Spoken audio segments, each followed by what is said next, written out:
Hello friends, स्वागत है आपका हमारे यूट्यूब चैनल फार्मा क्रिएटर्स पर।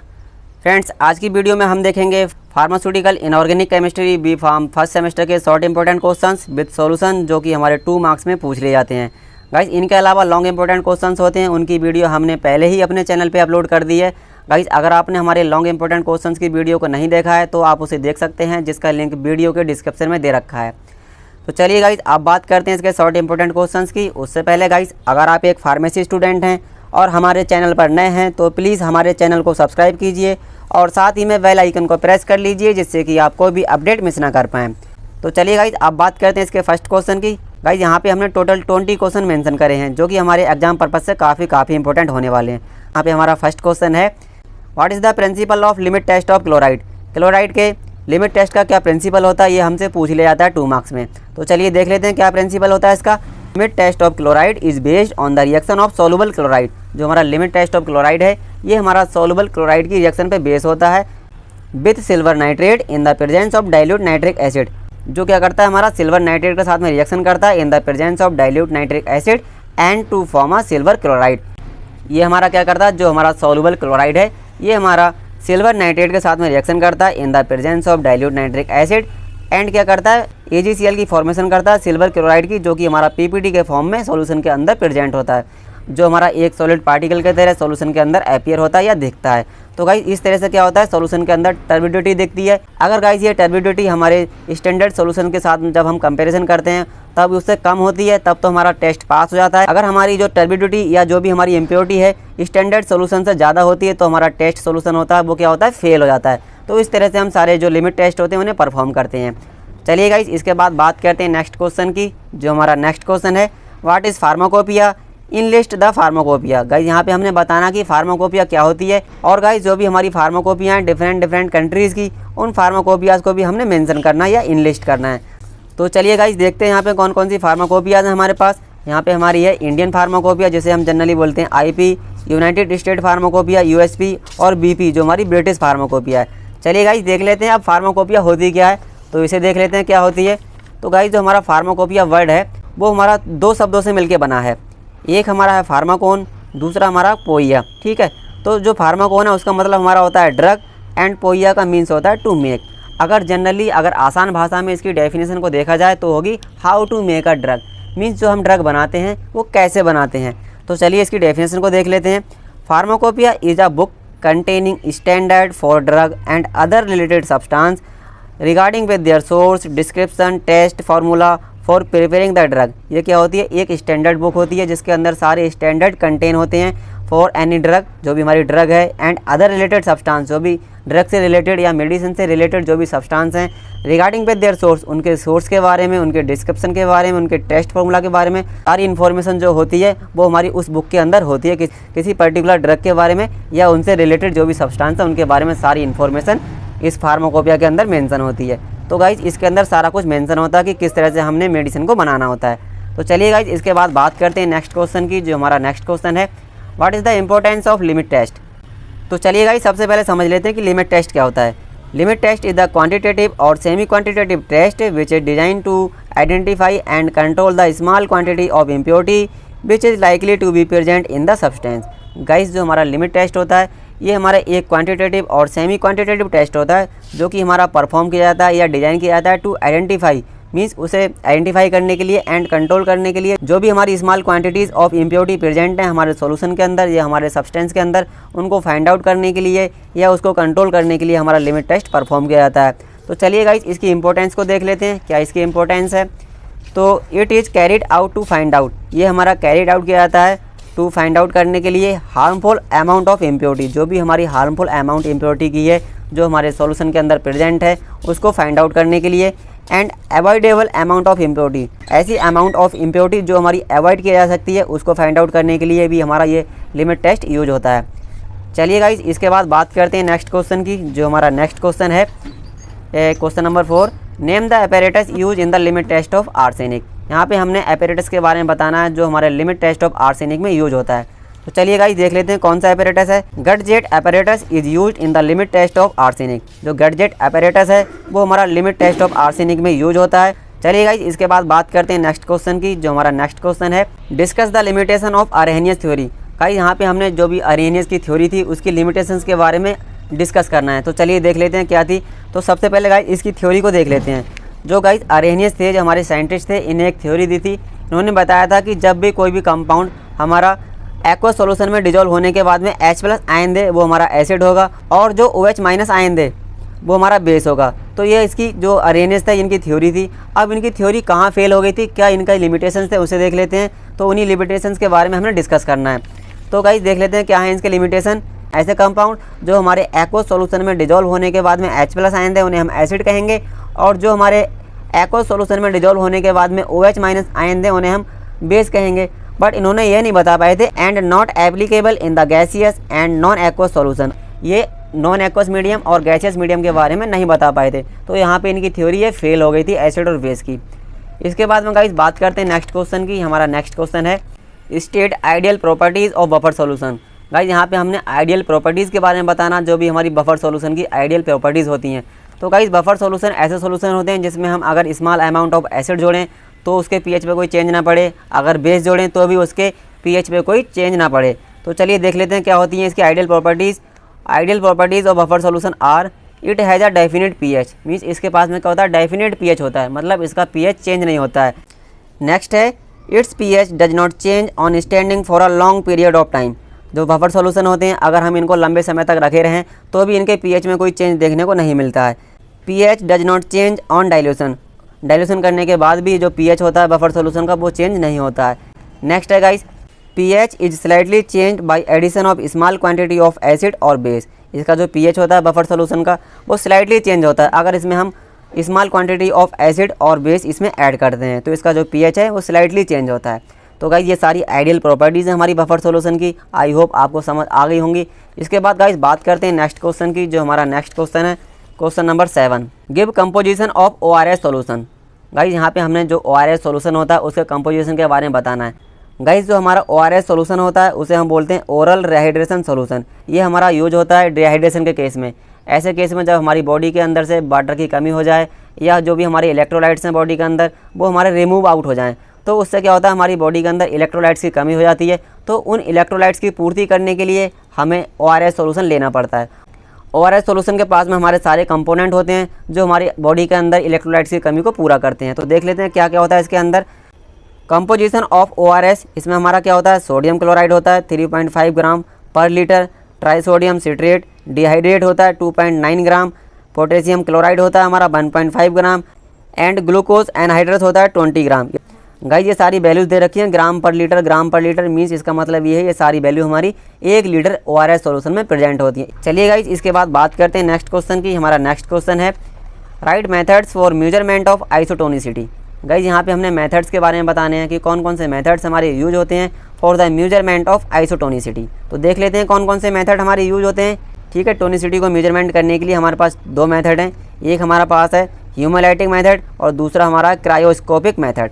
चलिए इन्हें देख लेते हैं डिटेल में कौन कौन से मेथड हैं हमारे। फर्स्ट मेथड हमारा है हीमोलाइटिक मेथड। इस मेथड के अंदर क्या होता है, इसमें हम क्या करते हैं, in this method RBC are suspended. इसमें क्या करते हैं हम RBC की जो हमारी सेल होती है उन्हें सस्पेंड करते हैं in the solution and appearance of RBC। और क्या करते हैं जो अपीयरेंस होती है RBC सेल की उसको हम देखते हैं is observe for the swelling wasting and shrinking.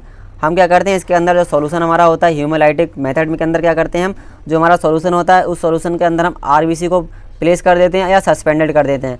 और उसके बाद में देखते हैं अगर हमारी जो RBC की सेल है वो स्वेल करती है या वस्ट करती है या श्रिंकिंग करती है। अगर हमारी जो सेल है वो स्वेल करेगी तो भी हम पता लगा लेंगे कि हमारा सॉल्यूशन क्या है। अगर हमारी जो सेल है वो स्वेल करेगी इसका मतलब क्या है, जो हमारा सॉल्यूशन है वो हाइपोटोनिक है। मीन्स क्या होता है जो कंसंट्रेशन सॉल्यूशन की वो लो है और जो हमारी सेल है उसकी कंसंट्रेशन ज़्यादा है, जिससे क्या होगा वो फूल जाएगी, स्वेल हो जाएगी। जो हमारी डायरेक्शन होती है इसकी लो कंसंट्रेशन से हाई कंसंट्रेशन डायरेक्शन होती है।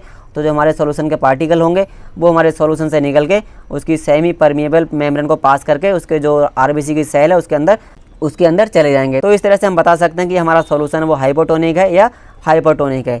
इसके बाद में गाइस बात करते हैं नेक्स्ट मेथड की। यहाँ पे हमारा नेक्स्ट मेथड है एक, नेक्स्ट है हमारा, चलिए गाइस इसके बाद बात करते हैं नेक्स्ट मेथड की। हमारा नेक्स्ट मेथड है, इसका नाम है क्रायोस्कोपिक मेथड। इस मेथड में क्या करते हैं हम, it is based on the colligative properties of solution. ये हमारे सॉल्यूशंस की कोलिगेटिव प्रॉपर्टीज़ के ऊपर बेस होता है। जैसा कि हमारी कोलिगेटिव प्रॉपर्टीज़ होती हैं, फ्रीजिंग पॉइंट होता है, बॉइलिंग पॉइंट होता है एंड वेपर प्रेशर। अब गाइस यहाँ पे क्या होता है, जितनी भी कोलिगेटिव प्रॉपर्टीज़ होती हैं उनका हम कंपैरिजन करते हैं स्टैंडर्ड सॉल्यूशन के साथ में।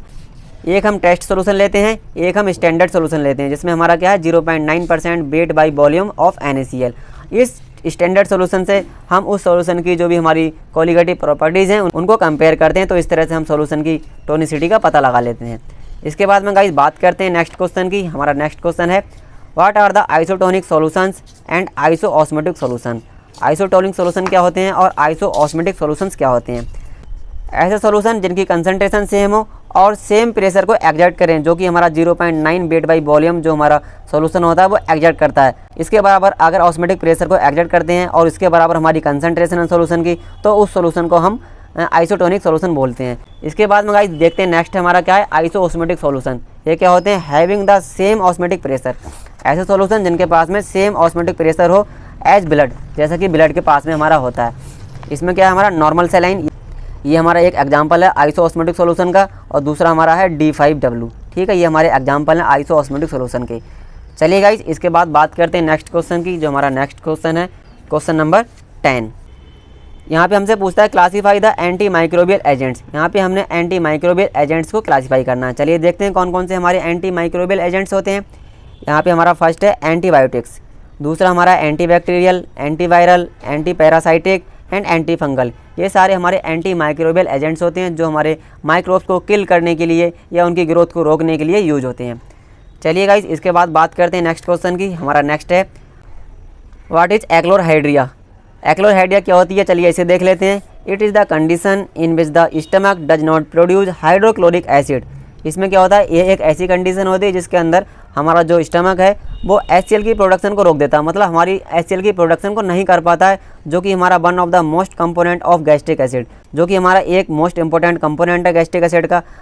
अगर हमारी स्टमक के अंदर अच्छे से HCl की प्रोडक्शन नहीं होगी तो हमारा जो खाना है वो अच्छे से नहीं पच पाएगा, और जितने भी हमारे बैक्टीरिया जो हम खाने के साथ हमारे अंदर चले जाते हैं वो हमारे किल नहीं हो पाएंगे। तो गाइस ये हमारी एक्लोरहाइड्रिया की कंडीशन होती है। इसके बाद बात करते हैं नेक्स्ट क्वेश्चन की। हमारा नेक्स्ट क्वेश्चन है right the formula of Epson salt. Guys यहाँ पे हमने इप्सम साल्ट का फार्मूला बताना क्या होता है। तो गाइस देख लेते हैं क्या होता है ये। Epsom salt also known as the magnesium sulphate heptahydrate. इसको हम जनरली मैग्नीशियम सल्फेट और हेप्टाहाइड्रेट के नाम से भी जानते हैं। मॉलिक्यूलर फार्मूला क्या है इसका? MgSO4 × 7H2O। ये हमारा इसका मॉलिक्यूलर फार्मूला है। अब गाइस देख लेते हैं जो हमारा इप्सम साल्ट होता है इसे हम बोलते हैं सेंधा नमक। जनरली हिंदी में इसे हम सेंधा नमक बोलते हैं, जो हमारे घरों में काम आता है। चलिए गाइस इसके बाद बात करते हैं नेक्स्ट क्वेश्चन की। नेक्स्ट क्वेश्चन हमारा है question number 13। Define expectorants with suitable example. हमने यहाँ पे सुटेबल एग्जाम्पल के साथ में जो एक्सपेक्टोरेंट होते हैं उन्हें डिफाइन करना होता है। तो गाइस एक्सपेक्टोरेंट्स क्या होते हैं देख लेते हैं। Expectorants are oral drug that are use to increase और promote the secretion of sputum. यह हमारी ओरल ड्रग होती हैं जो हमारे स्पूटम के सिक्रीशन को बढ़ाती हैं या उसे प्रमोट करती हैं। एंड यूज टू ट्रीट कफ, और हमारी कफ को ट्रीट करने के लिए भी हमारे यूज होते हैं। जितने भी हमारे एक्सपेक्टोरेंट होते हैं वो हमारे कफ में यूज होते हैं, कफ के ट्रीटमेंट में यूज होते हैं। Also known as mucokinetic agents. जो हमारे एक्सपेक्टोरेंट्स होते हैं उन्हें हम म्यूकोकाइनेटिक एजेंट्स के नाम से भी जानते हैं। अब गाइस यहाँ पे हमारे कुछ एग्जाम्पल हैं एक्सपेक्टोरेंट्स के। पोटेशियम आयोडाइड एंड गुआफेनेसिन, ये हमारे एग्जाम्पल हैं एक्सपेक्टोरेंट्स के। चलिए गाइस इसके बाद बात करते हैं नेक्स्ट क्वेश्चन की। हमारा नेक्स्ट क्वेश्चन है question number 14। Right the formula and uses of green vitriol. Guys यहाँ पे हमने फार्मूला एंड यूजेस बताने हैं ग्रीन विट्रॉल के। तो molecular formula of green vitriol है, molecular formula of green vitriol is FeSO4 × 7H2O। ये हमारा मॉलिक्यूलर फार्मूला ग्रीन विट्रॉल का। और इसके यूजेस देख लेते हैं। यूजेस क्या है इसके? Use in the treatment of iron deficiency. जो हमारी आयरन डिफिशियंसी होती है, एनीमिया होती है, उसके ट्रीटमेंट में हमारा ग्रीन विट्रॉल यूज होता है। And extensively use in the textile industry, और हमारा टेक्सटाइल इंडस्ट्री के अंदर भी यूज होता है इसका। तो गाइस ये जो हमारा सेकंड वाला यूज है ये हमारा इंडस्ट्री के अंदर यूज होता है। चलिए गाइस इसके बाद बात करते हैं नेक्स्ट क्वेश्चन की। क्वेश्चन नंबर 15 इसे देख लेते हैं। इसमें क्या पूछता है हमसे? Define astringents along with the suitable example. Guys यहाँ पे हमसे पूछता है एस्ट्रिंजेंट क्या होते हैं, उनको सुटेबल एग्जाम्पल के साथ में बताइए। An astringent lotion applied to the skin to reduce bleeding from minor abrasions और as an cosmetic to make the skin less oily. जो हमारे एस्ट्रिंजेंट होते हैं ये हमारे लोशन की तरह यूज होते हैं। अप्लाई टू द स्किन, ये हमारी स्किन के ऊपर अप्लाई किए जाते हैं। To reduce the bleeding from minor operations, जैसा कि हमारी बॉडी के अंदर कोई खरोच लग जाती है तो माइनर से जैसे भी ऑपरेशंस होते हैं, खरोच लग जाती है, उनको ट्रीट करने के लिए हमारे एस्ट्रिंजेंट यूज होते हैं। And sometimes they are use as the cosmetic to make the skin less oily. चलिए गाइस इसके बाद बात करते हैं इसके एग्जाम्पल की। एग्जाम्पल इसके हैं एस्ट्रिंजेंट के एल्यूमिनियम एसीटेट सोल्यूशन होता है, एल्यूमिनियम क्लोराइड टॉपिकल होता है एंड फॉर्मल्डिहाइड टॉपिकल। ये सारे हमारे एस्ट्रिंजेंट के एग्जाम्पल हैं। आई होप गाइस आपको यह समझ आ गए होंगे। इसके बाद गाइस बात करते हैं नेक्स्ट क्वेश्चन की। हमारा नेक्स्ट क्वेश्चन है question number 16, give the composition of barium sulphate reagent. Guys यहाँ पे हमने कंपोजिशन के बारे में बताना, जो हमारा बेरियम सल्फेट रिजेंट है इसका क्या कंपोजिशन होता है। तो गाइस जो हमारा बेरियम सल्फेट रिजेंट होता है ये हमारे सल्फेट के लिमिट टेस्ट में यूज होता है। तो देख लेते हैं इसका क्या कंपोजिशन है। इसमें हमारा क्या होता है, BaCl2 होता है 15 ml ऑफ 0.5 मोलर का, वाटर हमारा होता है 55 ml and sulphate free alcohol होता है 20 ml एंड K2SO4 जो हमारा पोटेशियम सल्फेट होता है वो हमारा 5 ml होता है। तो गाइस ये सारी हमारी कंपोजिशन है बेरियम सल्फेट रिजेंट की, और यह रिजेंट हमारे सल्फेट के लिमिट टेस्ट में यूज होता है। चलिए गाइस इसके बाद बात करते हैं नेक्स्ट क्वेश्चन की। नेक्स्ट क्वेश्चन हमारा question number 17, what is radio activity and give the unit of radio activity. Guys यहाँ पे हमने बताना है रेडियो एक्टिविटी क्या होती है और हमने रेडियो एक्टिविटी के यूनिट के बारे में बताना है। It is the process by which N unstable atomic nucleus loses energy by radiation. इसके अंदर क्या होता है, ये एक ऐसी प्रोसेस है जिसके अंदर जो भी हमारे अनस्टेबल एटॉमिक न्यूक्लियस होते हैं वो अपनी एनर्जी को लूज करते हैं बाय रेडिएशन। इसे हम जनरली कह सकते हैं कि it is the process in which the radioactive substance emits radiation continuously, it is called radioactivity. तो गाइज इसमें क्या होता है, जो हमारे रेडियो एक्टिव सब्सटेंस होते हैं वो कंटिन्यूसली एमिट्स करते हैं इलेक्ट्रॉन्स के लिए। जैसे कि मान लो हमारे पास एक रेडियो एक्टिव सब्सटेंस है रेडियम, ये अपने अंदर से कंटिन्यूसली इलेक्ट्रॉन्स को एमिट्स करता है। ये मान लो ये इलेक्ट्रॉन्स है, ये कंटिन्यूसली इसके अंदर से इलेक्ट्रॉन्स निकलते रह रहे हैं। तो ये इलेक्ट्रॉन्स को एमिट करने की प्रोसेस है, उसे हम बोलेंगे रेडियो एक्टिविटी। तो हम कह सकते हैं ऐसी प्रोसेस जिसके अंदर रेडियो एक्टिव सब्सटेंस अपने अंदर से इलेक्ट्रॉन्स का एमिशन करते हैं और अपनी एनर्जी का लूज़ करते हैं, उस प्रोसेस को हम बोलते हैं radio activity. I hope guys आपको रेडियो एक्टिविटी समझ आ गई होगी। इसके बाद गाइस बात करते हैं इसकी यूनिट की। इसकी यूनिट होती है क्यूरी। इसके बाद बात करते हैं नेक्स्ट क्वेश्चन की। हमारा नेक्स्ट क्वेश्चन है what is the half life of radio active elements. जो रेडियो एक्टिव एलिमेंट्स होते हैं उनकी हाफ लाइफ क्या होती है। तो देख लेते हैं गाइस हाफ लाइफ क्या होती है। हाफ लाइफ क्या है, the time required for the half of the atom of radioactive substance to become disintegrated. तो गाइस यह वह रिक्वायर्ड टाइम है जिस टाइम के अंदर जो हमारा रेडियो एक्टिव सब्सटेंस होता है वो अपनी ओरिजिनल वैल्यू का 50% डिसइंटीग्रेटेड हो जाए, तो उसे हम बोलते हैं हाफ लाइफ। तो इसे देख लेते हैं क्या होता है, the time in which the concentration of given compound reach 50% of its initial concentration. जो उसकी इनिशियल कंसंट्रेशन है, ऐसे टाइम में जो रेडियो एक्टिव सब्सटेंस इलेक्ट्रॉन्स का एमिशन करके अपनी जो उसकी इनिशियल कंसंट्रेशन है उसका 50% पहुंच जाए, मतलब वो अपने 50% इलेक्ट्रॉन्स को एमिट कर दे या उनको निकाल दे। अब गाइस हमारे पास यहाँ पर एक फार्मूला है जिससे हम रेडियो एक्टिव कंपाउंड्स की हाफ लाइफ को कैलकुलेट करते हैं। चलिए देख लेते हैं इसमें क्या है। A is equal to A0 into e⁻⁻λ/t, ये हमारा फार्मूला है जिससे हम हाफ लाइफ को कैलकुलेट करते हैं। इसके बाद में गाइस बात करते हैं नेक्स्ट क्वेश्चन की। हमारा नेक्स्ट क्वेश्चन है define isotopes and isobars. Guys यहाँ पर हमने आइसोटोप्स और आइसोबार्स को डिफाइन करना, ये क्या होते हैं चलिए देख लेते हैं। मीन्स ऐसे एटम जिनके पास में प्रोटॉन्स का नंबर सेम हो बट जो न्यूट्रॉन्स हैं वो क्या डिफरेंट हो। Means same atomic number but different atomic mass, उसे हम बोलते हैं आइसोटोप्स। चलिए गाइस देख लेते हैं यहाँ पे एग्जांपल की मदद से। यहाँ पे हमारे पास हाइड्रोजन है, यहाँ पे हमारे पास सारे हाइड्रोजन के आइसोटोप्स दे रखे हैं। यहाँ पे आप देख सकते हैं हमारा जो हाइड्रोजन का एटॉमिक नंबर है वो सब सेम है 1 1 1। हमारे पास क्या है, तीनों कंडीशन में हाइड्रोजन का एटॉमिक नंबर सेम है बट तीनों कंडीशन में हमारा क्या है, इसका एटॉमिक मास जो है वो चेंज है। यहाँ पे 2 है, यहाँ पे 1 है, यहाँ पे 2 है एंड यहाँ पे 3 है। ये क्या है, इसके आइसोटोप्स हैं। इनके एटॉमिक नंबर तो सेम है 1 1 1 बट इनके जो एटॉमिक मास है वो चेंज है। यहाँ पे हमारा हाइड्रोजन का 1 है, ड्यूटेरियम का क्या है एटॉमिक मास 2 है एंड ट्राइटेरियम का हमारा एटॉमिक मास क्या है 3। ये सारे हमारे हाइड्रोजन के आइसोटोप्स हैं। आई होप गाइस आपको यह समझ आगे होंगे। इसके बाद गाइस बात करते हैं नेक्स्ट, यहाँ पे हमारा आइसोबार्स। आइसोबार्स क्या होते हैं, atoms with the same molecular weight but different atomic number. Means isobars क्या हो गए, same atomic weight but different atomic number. चलिए इन्हें देख लेते हैं, इनमें क्या होता है। यहाँ पे हमारे पास क्या है, सभी का जो एटॉमिक वेट है वो सेम है 40 40 40 और इनके क्या है एटॉमिक नंबर चेंज है 18 19 20। हमारा आर्गन का 18 होता है, ये हमारा पोटेशियम है उसका 19 होता है एंड कैल्शियम का 20 होता है। ये सारा क्या है, इनका एटॉमिक नंबर है बट इनका सबका जो एटॉमिक वेट है वो सेम है। तो इस तरह से हम आइसोबार्स को डिफाइन करते हैं। इसके बाद में गाइस बात करते हैं नेक्स्ट क्वेश्चन की। हमारा क्वेश्चन नंबर 20 है give difference between alpha beta and gamma rays. यहाँ पे हमने alpha beta and gamma rays के बीच में जो भी डिफरेंस है उसको बताना है। चलिए गाइस देख लेते हैं इसमें क्या डिफरेंस होता है इनके बीच में। हमने एक टेबल की मदद से इसे बताया है। सबसे पहले हम देखते हैं नेचर की बात करते हैं। नेचर में क्या होता है, जो अल्फा रेज होती है हमारी, अल्फा रेज का क्या नेचर होता है, it is nucleus of helium जिसका क्या है 2 इसका एटॉमिक नंबर है एंड 4 इसका एटॉमिक वेट है एंड 2 प्रोटॉन एंड 2 न्यूट्रॉन। इसके अंदर क्या होते हैं, 2 प्रोटॉन होते हैं एंड 2 न्यूट्रॉन होते हैं। ये हमारा क्या होता है, हीलियम होता है, ठीक है। और जो हमारा बीटा रेज होती हैं, बीटा क्या होती हैं, इट इज़ एन इलेक्ट्रॉन, ये हमारी इलेक्ट्रॉन होती हैं। और गामा रेज क्या होती हैं, it is an electromagnetic waves, और गामा रेज हमारी इलेक्ट्रोमैग्नेटिक वेव्स होती हैं। इस तरह से हम इसके नेचर को डिफाइन करते हैं। इसके बाद में गाइस चार्ज की बात करते हैं। चार्ज में क्या है, इसके पास +2 चार्ज होता है जो हमारी अल्फा रेज होती हैं, और जो हमारी बीटा होती हैं उनके पास माइनस होता है, और जो इलेक्ट्रोमैग्नेटिक हमारी गामा रेज हैं उनके पास क्या 0 चार्ज होता है, ये हमारी न्यूट्रल होती हैं। इसके बाद गाइस बात करते हैं मास की। मास की बात करें तो जो हमारी अल्फा रेज हैं इनका मास रिलेटिवली लार्ज होता है, और बीटा का वेरी स्मॉल होता है, एंड गामा का नो मास, गामा के पास में कोई मास नहीं होता, क्योंकि इसका मास तो होता नहीं है, तो यह स्पीड ऑफ लाइट के बराबर चलती है। तो गाइज ये सारे हमारे क्वेश्चंस हैं pharmaceutical inorganic chemistry first semester के। आई होप गाइज आपको सारे समझ आ गए होंगे। गाइज अगर आपको इन क्वेश्चंस में कोई डाउट है तो आप कमेंट सेक्शन में पूछ सकते हैं।